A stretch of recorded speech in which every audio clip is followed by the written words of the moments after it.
Mission news 24/7 में आप सभी को सुस्वागतम। दर्शक, आगामी विधानसभा चुनाव से पहले एक बड़े कदम के तहत केंद्र सरकार ने पश्चिम बंगाल में नागरिकता संशोधन अधिनियम यानी सीएए के कार्योन्वयन की निगरानी के लिए एक सशक्त समिति का गठन कर दिया है।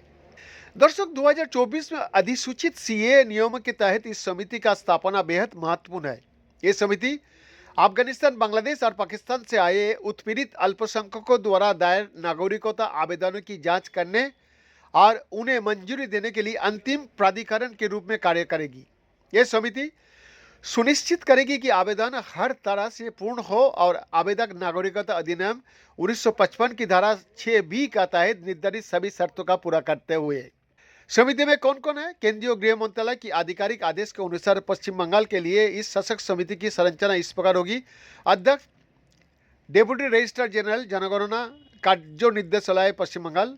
प्रमुख सदस्यों सब्सिडियरी इंटेलिजेंस ब्यूरो यानी एसआईबी का एक अधिकारी, भारत सरकार का उप सचिव स्तर या उससे ऊपर, क्षेत्रीय विदेशी पंजीकरण अधिकारी यानी FRRO द्वारा नामित एक अधिकारी, अपर सचिव स्तर या उससे ऊपर, राष्ट्रीय सूचना विज्ञान केंद्र यानी NIC पश्चिम बंगाल के राज्य सूचना विज्ञान अधिकारी द्वारा नामित एक अधिकारी, अपर सचिव स्तर या उससे ऊपर, पश्चिम बंगाल के पोस्ट मास्टर जनरल या उनके द्वारा नामित कोई डाक अधिकारी, उप सचिव स्तर या उससे ऊपर।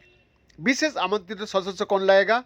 पश्चिम बंगाल राज्य सरकार के प्रमुख सचिव गृह या अतिरिक्त मुख्य सचिव गृह कार्यालय का एक प्रतिनिधि, रेलवे का क्षेत्रीय मंडल रेल प्रबंधक यानी DRM का एक प्रतिनिधि। दर्शक, नागरिकता के लिए पात्रता और आवेदन प्रक्रिया।